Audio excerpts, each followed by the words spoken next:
this is Kryptonite Dragon. Welcome to the latest of the PodStation from TrophiesonPSN. I guess the word of the day is hi, as in hiatus, because that's what we've been on. What would you say? Yeah? A couple weeks now? Yeah. 2 weeks, something like that. For those of you that have been trying to join us, we have not been live. We have not been on Twitch. Twitch started treating us very terribly. Terribly is one word for it. I can say is I'm glad that's Xbox's thing. Of course, we didn't have much luck with Ustream either. It's seems to be better, but we had some little bit of issues. Yeah. But thanks for joining us again. From this point forward, I guess we should announce right now that all podcasts will no longer be live. And that doesn't mean we can't have guests. It doesn't mean we can't have you involved in the discussion. It just means you can't listen in actively as it's going on. You'll have to get your comments and stuff in before, be a part of it directly, and just wait for us to put it up, which we'll usually we'll try and get a system of having it go up on Sundays in the afternoon. So it's a plan. That's the plan, Stan, because it's it just got too messy. Some of the programming involved, and it totally is not us. We just totally are. The software is kind of an epic fail on streaming sometimes. Yeah. And I don't think Skype and all that stuff working together. Yeah, it's been frustrating just doing some great shows and stuff, and then the podcast ends up being a write-off, and you're like 2 hours of great discussion that people would love to hear, and it's just like, no. Yep, sound cutting out or cutting out completely or stuttering. Yeah. Or you sound like you're in a wind tunnel. You get a lot of echo a lot. But, I've tested this program we're using currently, and it sounds really, really good. So fingers crossed. Yeah, a lot more work on my part to edit it and do all that, but it is a solution. So let's get rolling. So on to the site. There's a lot of changes, most notably changes in SEO. We have a new SEO person, and this person has a history of working with Xfire and people from Ubisoft and all these kind of things. He's done a lot in the gaming industry, and I look forward to some really good things from him. And we've basically done a lot in the background with SEO, and then I just turned everything over to him to make it even 10 times better. So we've been doing all the wrong things, or just completely not addressing things that we should have known about. Yeah. It's the only way to say it. And again, I take the blame for that because we should have focused on that a lot harder earlier on. And then, of course, he again told me how important social media is. Because I'm so glad somebody else is fighting my battles with me. He told me. You still don't, do you? No, I do. I always did. I know it's important, and I just admittedly, I'm not a genius with any of that kind of stuff. I don't know about it, and I've still got a lot to learn myself. I've had a Twitter account now for like 2 weeks or something. I still don't know how it works. It's scary stuff. It'll hurt if I push the wrong button. My finger will fall off. So yeah, I just we're cranking it up though. You've seen a lot of changes on the pages. Social bookmarks down at the bottom. Added those. You can now bookmark your pages through your favorite social media bookmarking services. Yep, and it's not just your traditional stuff either, like Facebook and Twitter. That's Reddit and all kinds of other things as well. So StumbleUpon, Google, whatever those are. I don't know.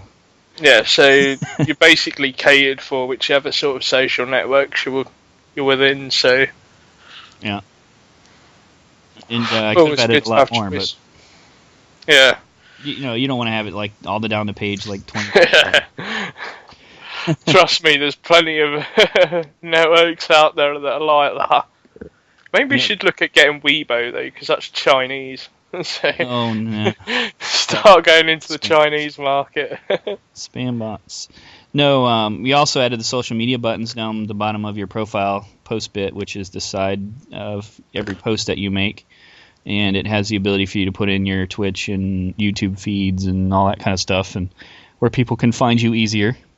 As well as the standard things in there for Skype and other IM services down below that.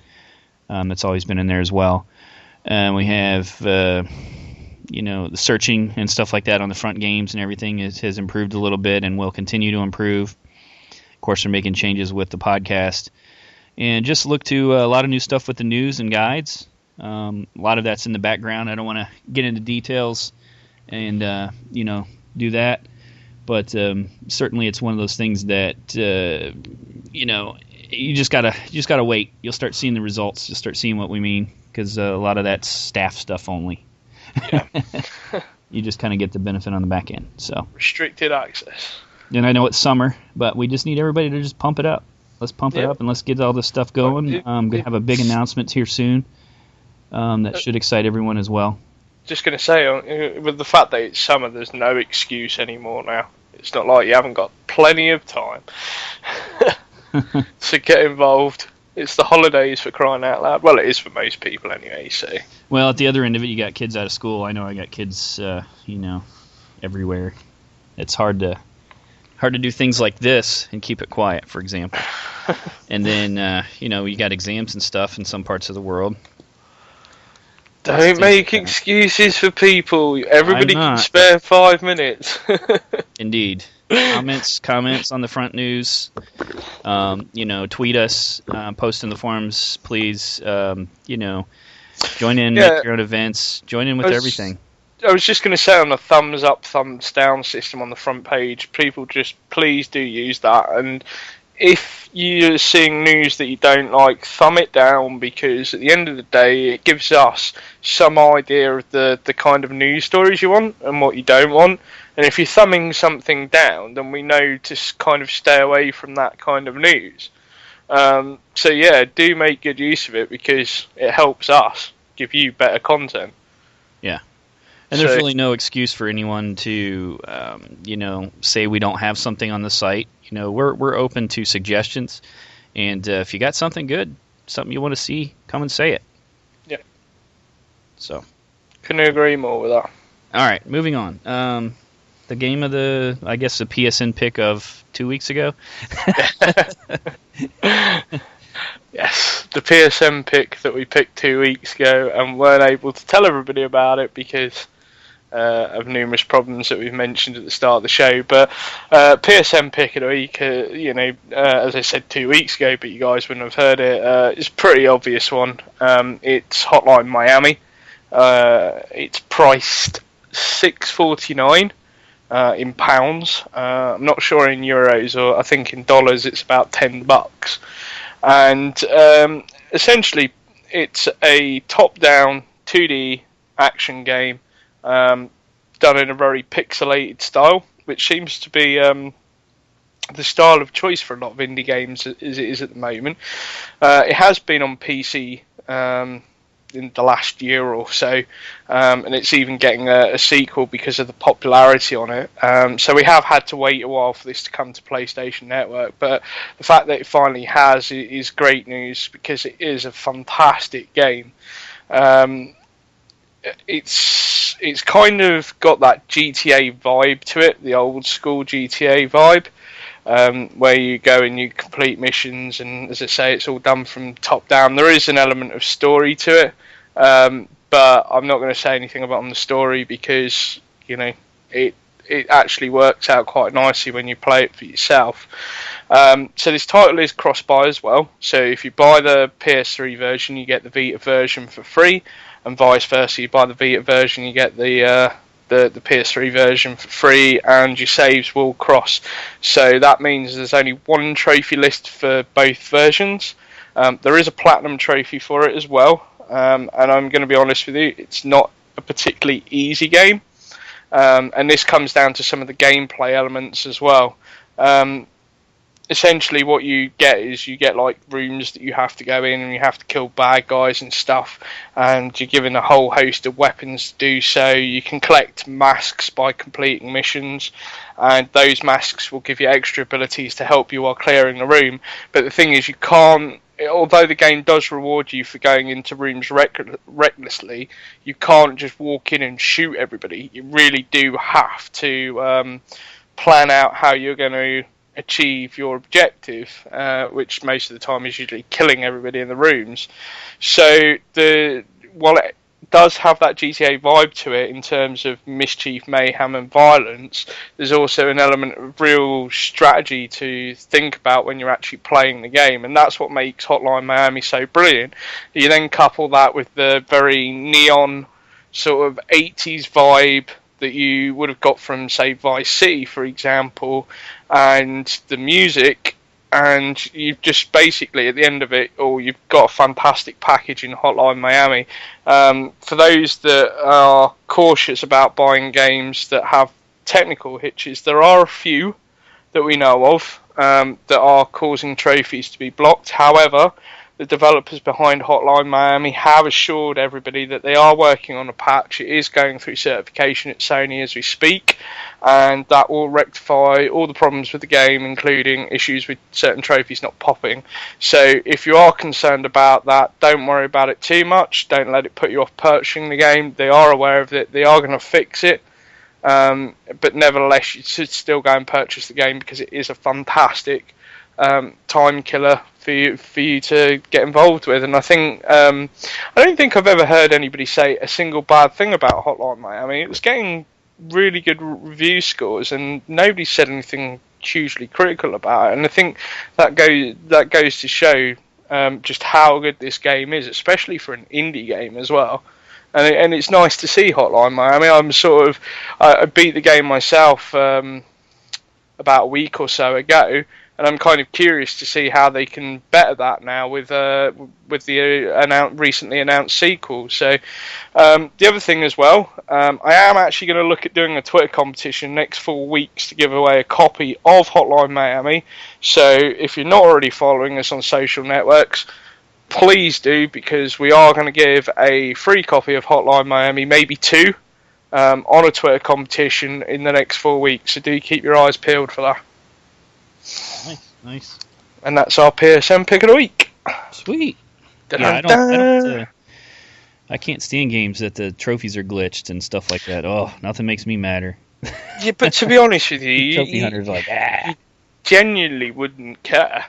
Because, this is what I'm saying. Generally don't care either. It's, so that's why you don't hear the bad things until you hear a trophy reviewer go, oh my gosh, it's broke. Because by the time they send a patch out and stuff like that, it's like, is that going to take my previous work into consideration? Am I going to have an extra playthrough of the game? Is it going to really work now? And then you have sometimes where they fix that, and people that have already glitched it won't work for them, but it'll work for new people. And I've been through. Yeah, I'm sure these guys won't do it. I mean, they've had issues with obviously the Steam version as well on PC, but they have fixed them pretty quickly. And it has worked after that without any problems, and I'm sure they'll do the same with this. I mean, just an interesting fact with this, that Hotline Miami was the #1 downloaded PSN game last month in both Europe and the US. So the fact that the platinum's not even attainable isn't putting people off sales, and rightly so. I mean, yes, we all want to get that platinum trophy. We do all like to get a platinum trophy. It is a nice feeling, but that should never deter anybody from playing what is a fantastic game, because the issues with the game itself, in terms of trophies not popping, don't actually break the game, if you know what I mean. The game still plays as it's meant to play.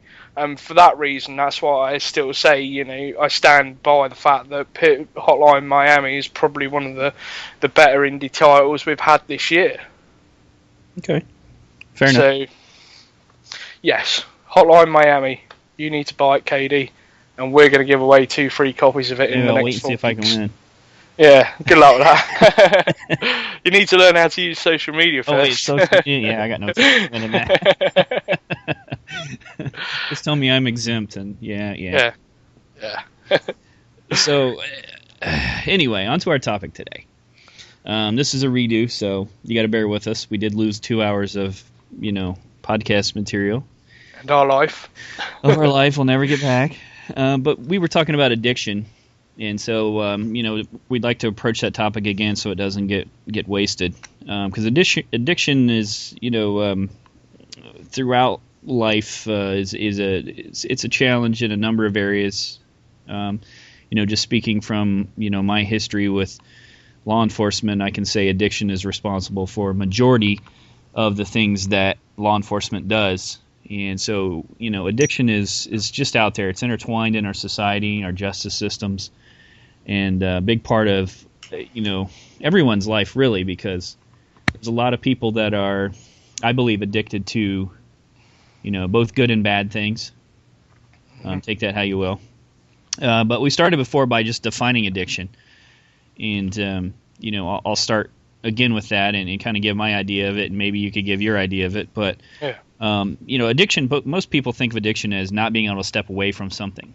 And I do think that is a key part of it. But I think there's a second element of addiction, and I think that involves around the negative effect it can have on important areas of your life. And essentially that, it's hard to say something's an addiction when it's a positive thing. Yeah. Someone addicted to sports, for example, that's very physically fit and does sports all the time, that can technically be an addiction, but it's not seen as a negative because there's no negative impact on the life. It's more positive changes. They stay healthy, they stay in shape. They typically meet a lot of people on their sports teams and things. But I address those two things because I think that you can have a video game addiction, or you can have a TV addiction, other kinds of media, same kind of thing. You can have an addiction, and I think sometimes you don't realize those negative aspects, and I think that's where we got to call it an addiction, point it out that it is negative, it has a negative impact on a person's life, and basically, from that standpoint, I think there's a lot of it that we don't recognize as gamers. I know I personally have experienced a lot of things, but that's my take on it as a definition. What say you?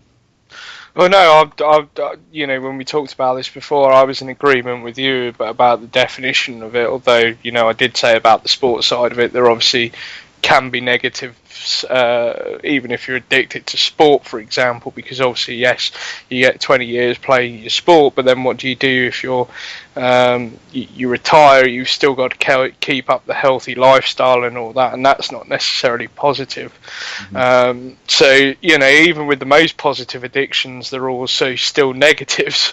So no, I agree with you in regards to addiction being something that should should be classified as something that has a negative impact, because I don't really know of any addictions that have a positive impact on anyone's life.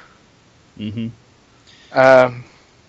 Let's look at some of the things that that occur with this that I'm actually referring to. First off, I would encourage everyone to ask themselves as I kind of list these out, because I think we've all done it. How many of us have stayed up a couple of days straight to continue playing a game, or several hours? That's recommended you take a break every hour or something like that of gaming, and certainly I can attest to playing for day and a half, nonstop. Is that the longest, really? I'm surprised. Well, that's what stands out in my. I can remember back to PC gaming. I know I stayed up a few days straight. God, yeah. And I've fallen asleep at the computer. I don't think I've fallen asleep at a console yet. Oh, I have. I think I've dozed and dropped the controller and woke me up, and I got up and turned it off and went to bed. Hey, you didn't do what I did. I haven't woken up in the middle of a game like a couple hours later and go, I got disconnected from activity. But yeah, I mean, there's you stay up all night, you go to events the next day with little or no sleep. How many of us do that? I'm to the point now where I get 5 or 6 hours of sleep every night. That's my norm, which is a lot better than it used to be, believe it or not. And you go through phases, and I think insomnia and things like that, especially somebody like me that's been dealing with that for quite a number of years, it's another outlet to exacerbate that condition. Where yes, I might lay in bed for a couple hours before I can fall asleep, but I could always go lay in bed for a couple hours and play some video games. If I say, well, I'll play video games for a couple hours and then fall asleep, I'm going to go to bed and still spend a couple hours before I fall asleep. So, there's a point in there where you're kind of adding to that. You stay up all night, and then you're less apt to be able to concentrate the next day get some work done, and you're more likely to start getting ill, tired easier, call off work, and then there's like the midnight releases. Some of us have, I've known people that have changed their sleep.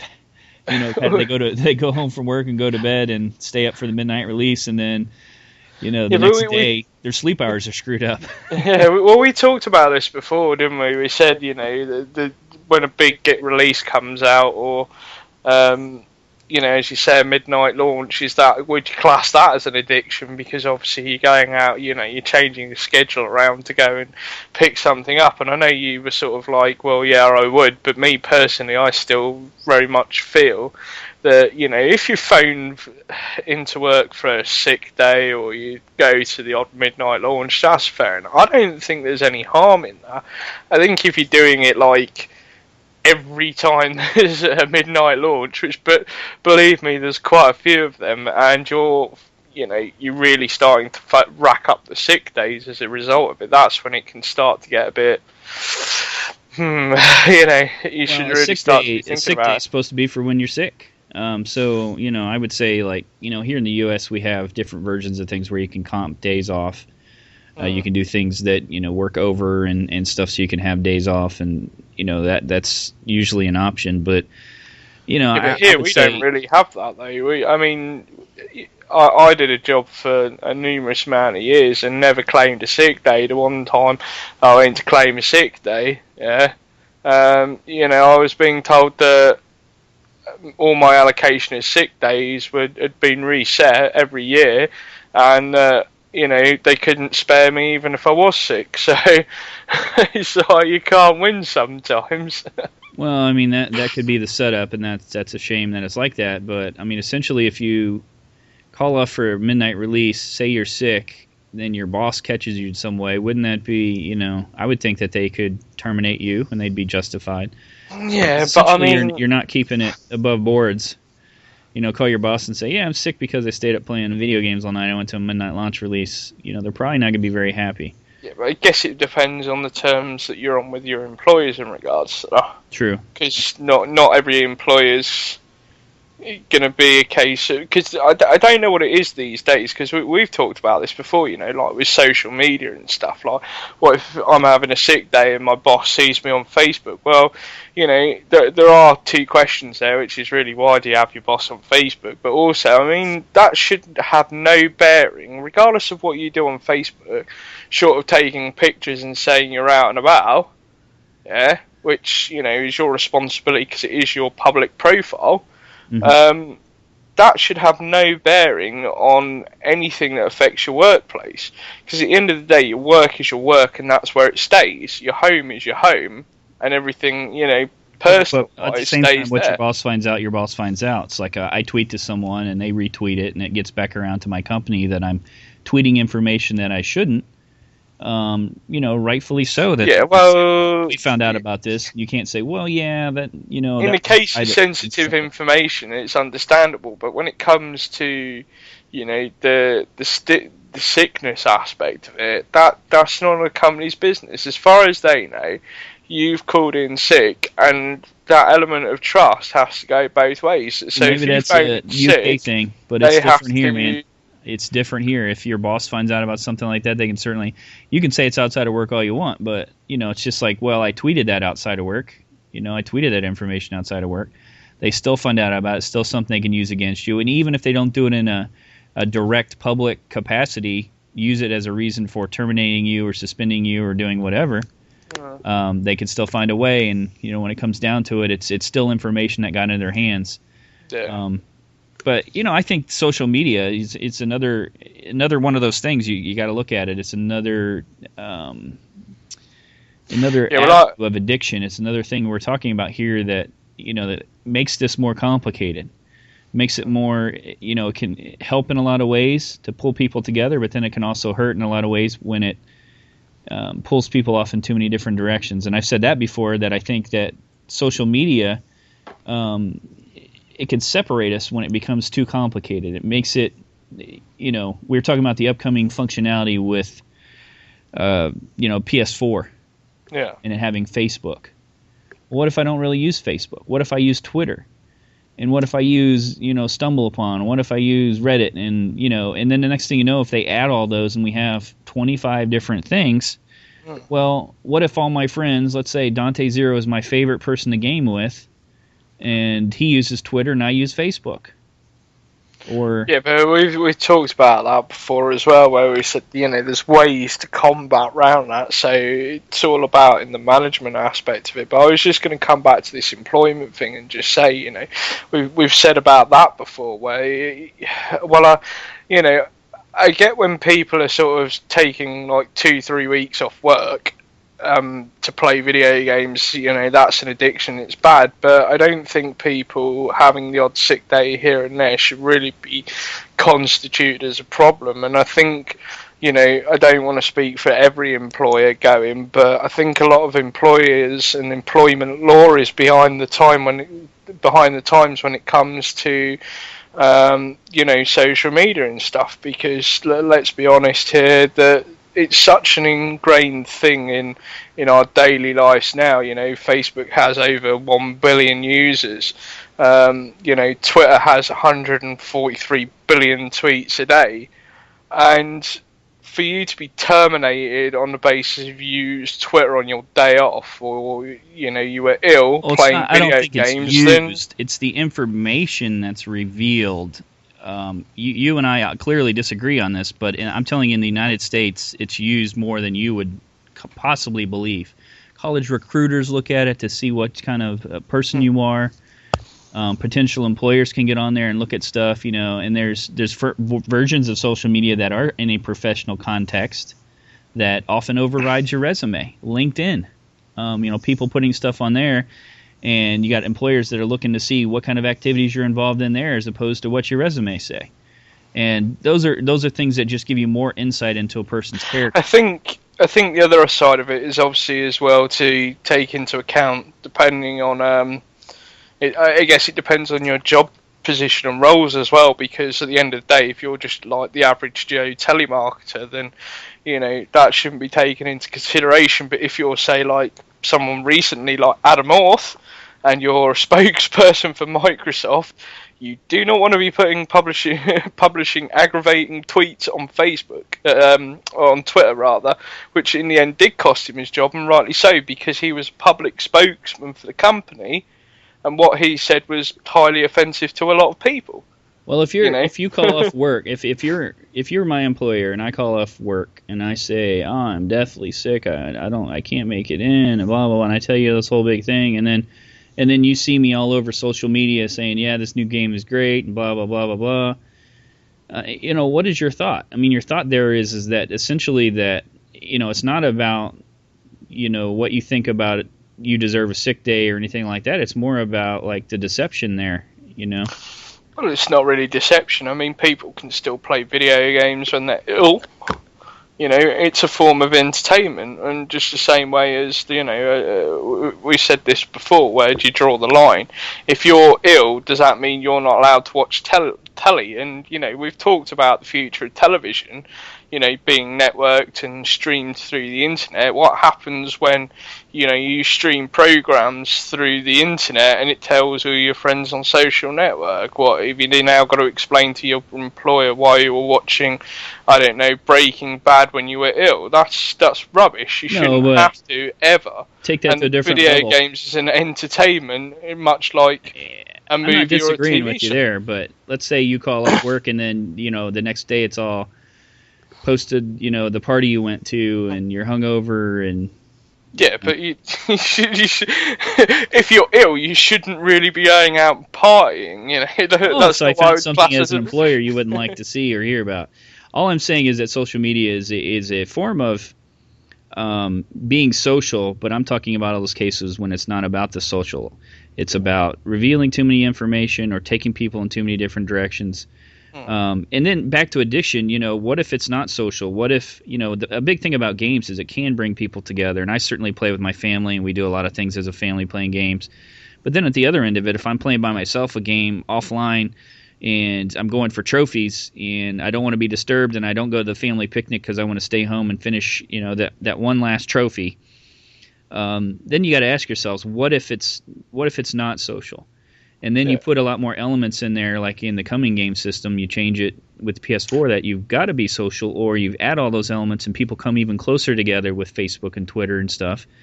What about some of those people that get left behind?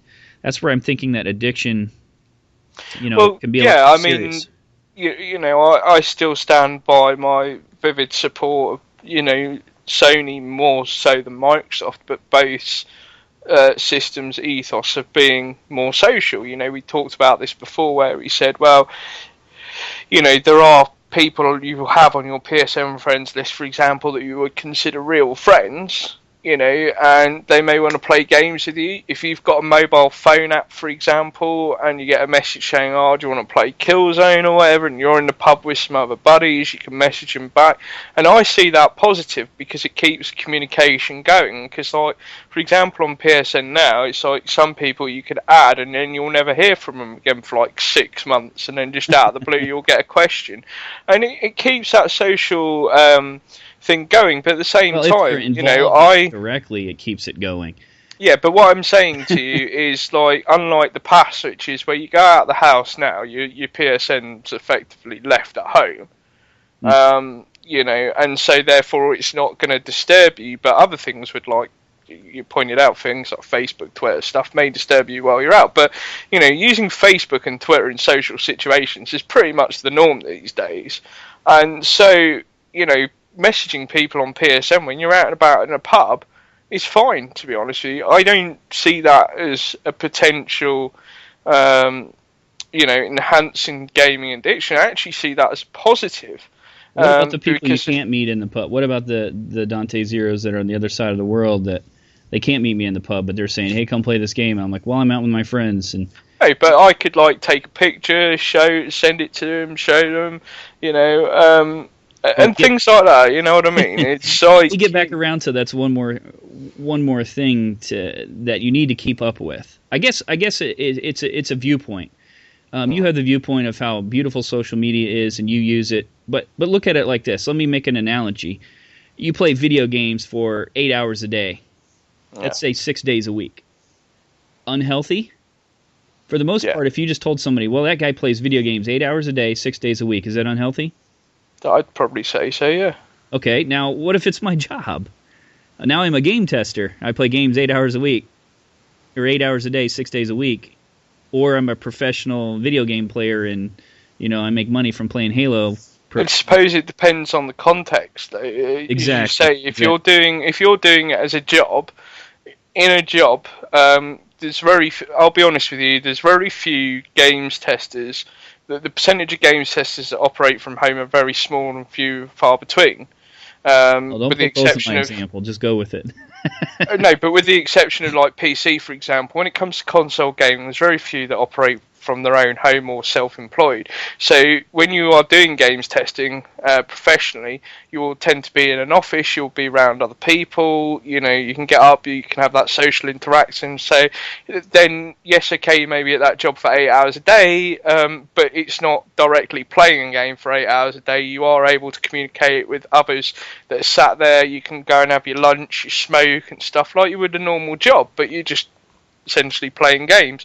Mm-hmm. But with the other example that you gave, if you're sat at home with your curtains drawn, you're just munching chips, playing the video games for like, I'm even going to even go to a further exaggeration, like 12 hours a day, then I can't see that being healthy. And I do think that person probably is having an addiction issue there with games. And we said before, it's not just we're looking at this from the home console point of view, but there are obviously other examples where, gaming addictions are a very real problem. For example, we talked about South Korea. Yep.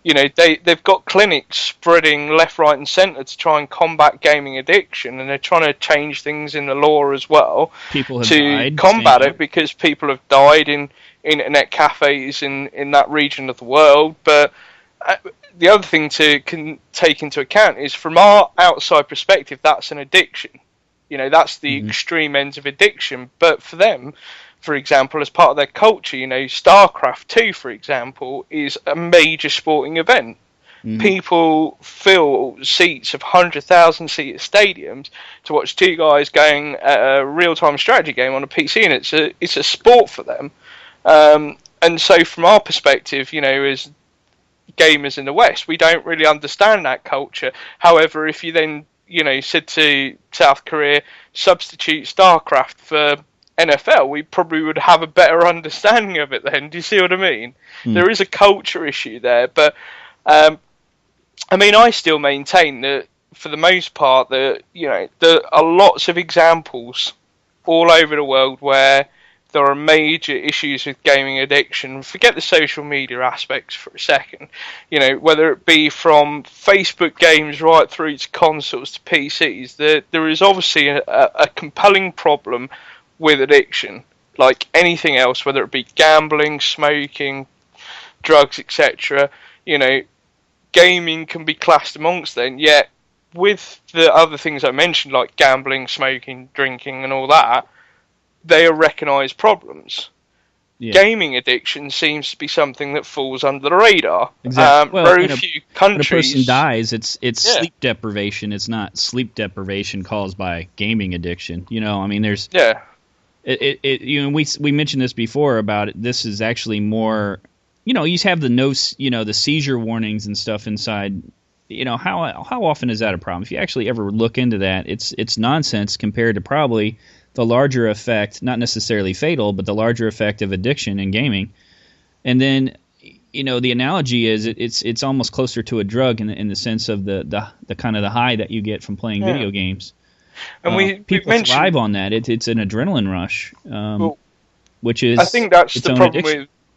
There is something that needs to be done more by the industry as well, and we've talked about this before in terms of they need to be looking at ways to help the problem and maybe turn some aspects of it into a positive light and try and,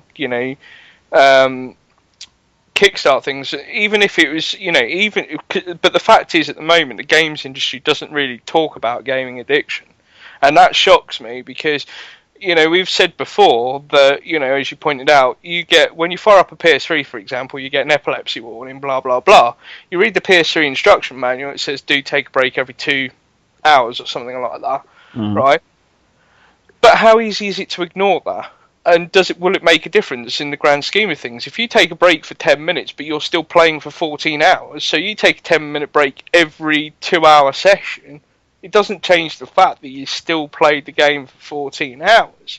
And nowhere in any of the instruction manuals does it ever say this game has a risk-reward system, for example. This may lead to extreme... I'm just trying to think of the word for it.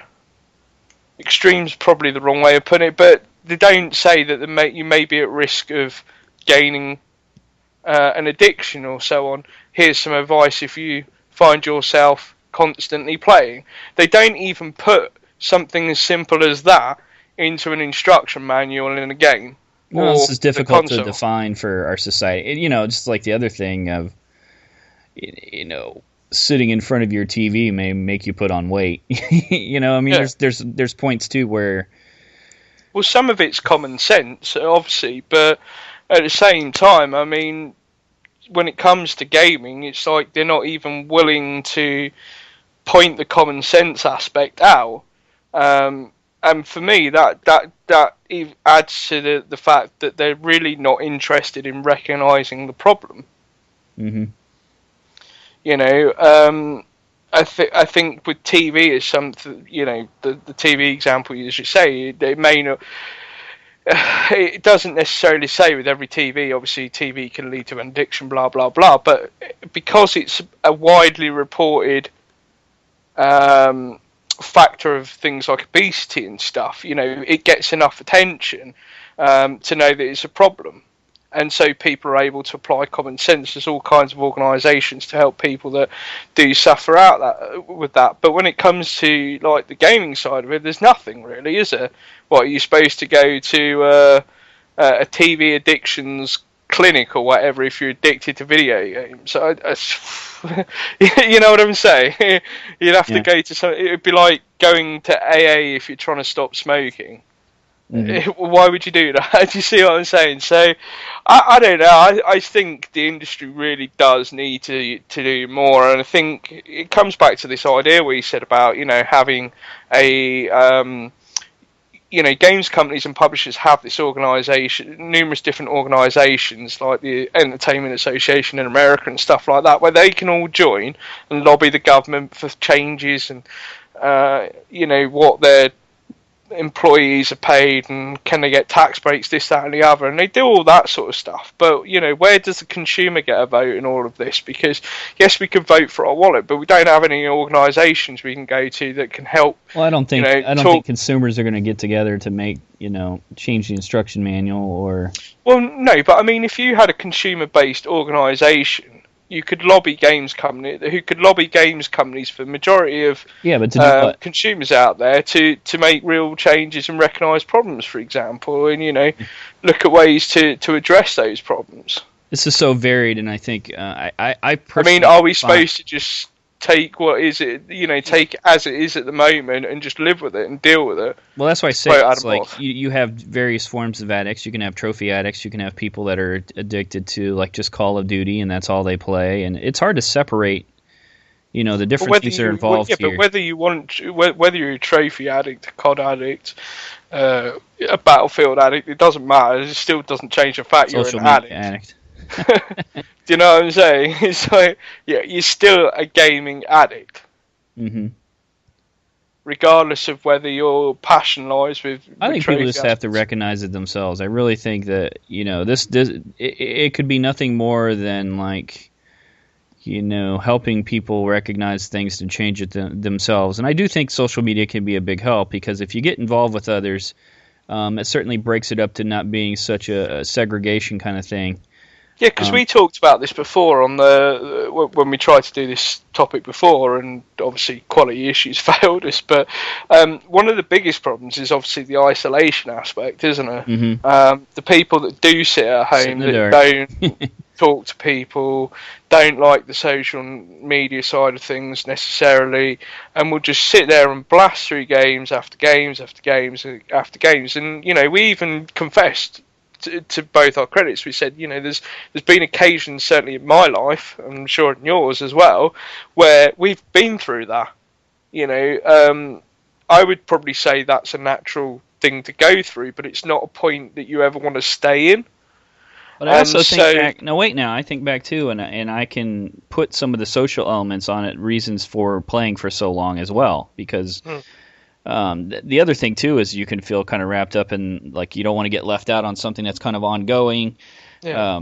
I think back to the PC back in the days where it was a text MMOs chat, and stuff, with MMOs, and it's like we got to do this and it's going to take several hours. And it's like, well, I've already been playing several hours, but then you get that kind of that come on, do it for the clan. I don't know. I think there's probably less harm when it's the social and everything like that, and it certainly improves fun, and you can find more, more knowledge and stuff like that. But at least if you are having problems, you've got someone to talk to. Because I personally myself, I fear for those that don't necessarily recognise they have a gaming addiction, but then are also isolated as well. So there's even if you're playing a game with somebody online, but you're not necessarily talking about the game, I think that's a good thing, rather than being cooped up by yourself, not talking to anybody through any sort of means whatsoever. Yeah, but then there's the other end of it. See, that's where I judge it. Like there's different forms of it, and social media can become overwhelming and add to the burden when you're out at the pub with your friends and your PlayStation 4 is sending you updates on your phone and texts and stuff, and you're getting tweets, and someone's sending you a Facebook image, hey, are you going to play later?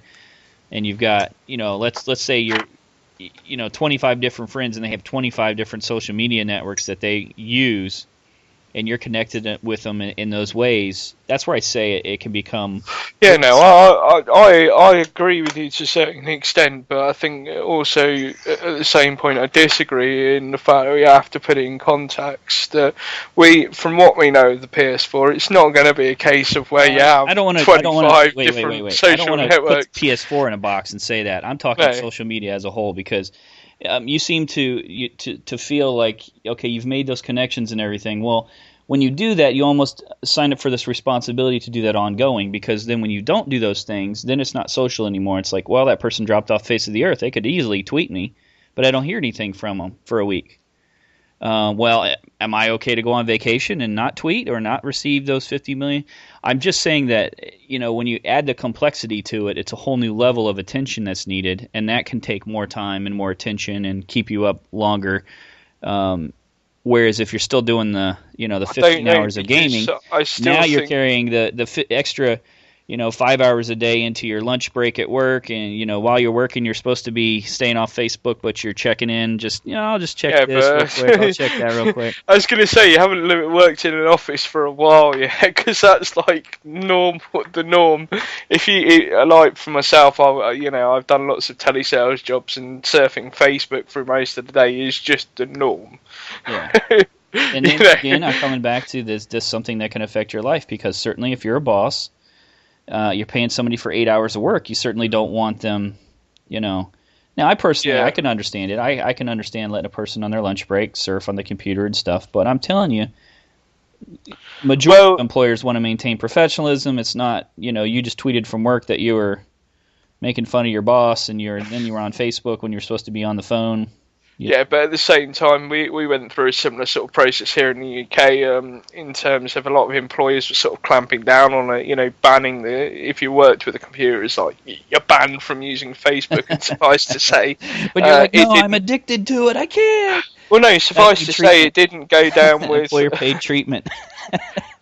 It didn't particularly go down well with employees when companies did try to do it, and there was actually...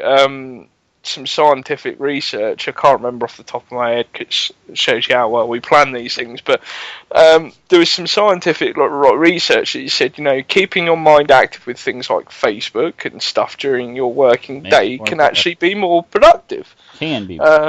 So, there is that element of it as well. So, I just...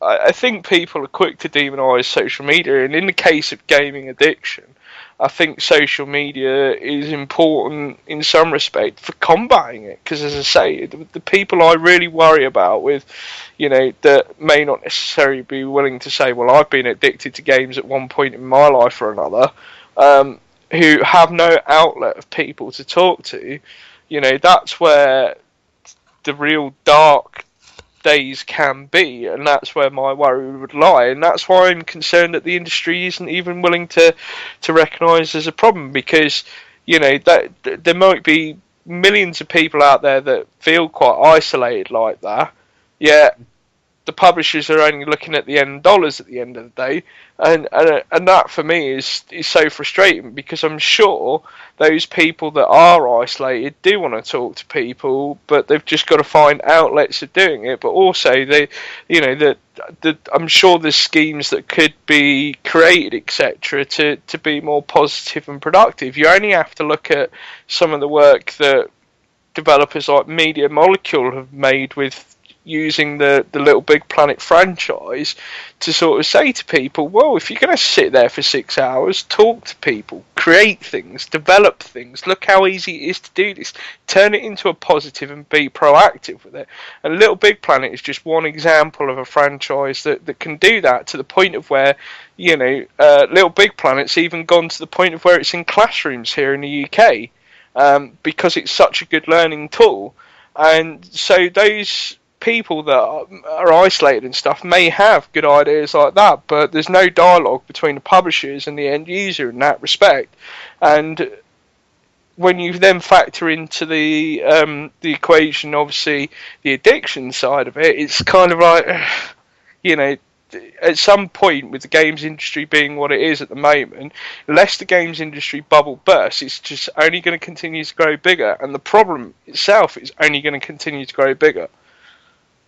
And so, is it not wise for people to A, acknowledge it now, and B, start thinking about tackling the problem? Well, I think this is something that really people have to find out on themselves. They have to, well, I know one of the things I was going to say. I know one of the things involved for the system to regulate it. And well, I I know think it would be silly to have a game turn off after an hour and say, well, you've played too much. I would never propose anything like that, but I just think that has an overall effect on everybody, not just the individuals that are suffering the problem. But I know you said to me before, well, how can you think of productive ways to come up and combat it? And I was just thinking to myself, just like now, for example, you look at other addictions. For example, you're an alcoholic, you go to AA. If you're on, say, heroin, for example, you have a serious Class A drug issue, you go and get methadone. If you're a gaming addict, what do? You switch to the Wii. It's not like you can take it away because somewhere, life itself is full of games, whether that be on a console or not. Well, I mean, that doesn't make it right. It's just like alcohol's everywhere in the United States. That don't make it right to be, say it's everywhere. What am I supposed to do? It all comes down to a personal choice. I would like to see like, get rid of the seizure crap, because anyone that knows about that knows that doesn't need to be in there. That's such but what I'm saying compared to addiction, that it would be better if there was something in there about, you need to kind of watch your addiction on video games. Just a blanket statement. Well, the point I was trying to make is you look at some of the other addictions around the world, and there's some way to combat it, as well as willpower. You look at gaming, how do you combat that addiction? Because you can't just pop some methadone and not play games, can you? Do you see what I'm saying? This is why I would say it's a social element. If you're not socializing and you're sitting in a room, because let's face it, I mean, the key here too is the more you get involved with other people, the more, just sharing knowledge, like visiting websites and social media and stuff, you can find faster ways. You're going to find more fun ways. You're not going to waste your time doing a lot of things that don't make sense. And the other thing is it improves fun to play with other people. And there's less social harm. But at the same time, like I said, I stand by it. Social media can also be, you're assuming that everyone's friends, and you want to hear from those people at all times, and you want to be that connected. And I'm saying those are people that are on the other side of the world. They're not the ones you can have a beer with. You can't say, I know you from PSN, let's go meet at the local pub and hang out in real life. Right. I'm going to say this now because I know for a fact you've changed your tune. And reason for that being is that when we talked about this before, one of your concerns was that, you're talking to a gamer tag, not a person. And see, that's where I think the social media element, certainly with the PS4, is going to improve things a lot more with being able to identify and put your real name and stuff, because then it no longer becomes a gamer tag. It becomes you are actually talking to a real person with real interests and stuff, and so that helps with the social aspect of it, especially, as I say, if you are one of these individuals that do play games for 14 hours a day, locked in a room, don't really talk to anybody. Mm-hmm. Well, at the same time, the knowledge you're talking to a real person than just a gamer tag. Well, at the same time, if I don't reveal that Facebook information, then I'm left out. I'm just that gamer tag when everyone else in the sea of people have revealed themselves through social networking. Plus, I guess what I'm saying too is it's friends. It's a different form of friends. It's like acquaintances. Okay, yeah, now you know them and you feel you know them well, as opposed to close personal friends that you can go have a beer with. Having any sort of friends that you can socialise with is better than having no friends and play. I'd rather play games for many hours a day and still be social than play lots of games many hours a day and not talk to anyone in any capacity. Right. Well, I'm just saying I would simply like to play games and be connected to people that I know, and not be connected to people that would bother me today with texts and tweets and stuff. Yeah, but are you going to play in a couple of hours? Well, as an individual person, a couple hours I'm on, then I guess I'm playing. If not, but as an individual person, let's be honest here, you'll have controls to be able to tailor that to meet your tastes. But what I'm saying is the fact that it's being implemented as standard has got to be better for everyone all round.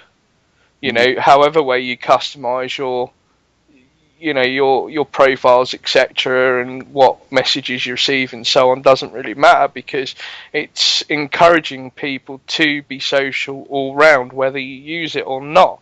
And that can have such a huge impact, especially when talking about gaming addiction. It could get more people to be more open and socialise, and and as I say, it's about recognising that they're not just a gamer tag, they are a person. It doesn't matter if they're 12,000 miles away or not, because at the end of the day, if you have a really serious problem and you want to talk to somebody about it, are you going to want to talk to a gamer tag, or are you going to want to talk to Mike, who is known as Dante Zero, to get some advice?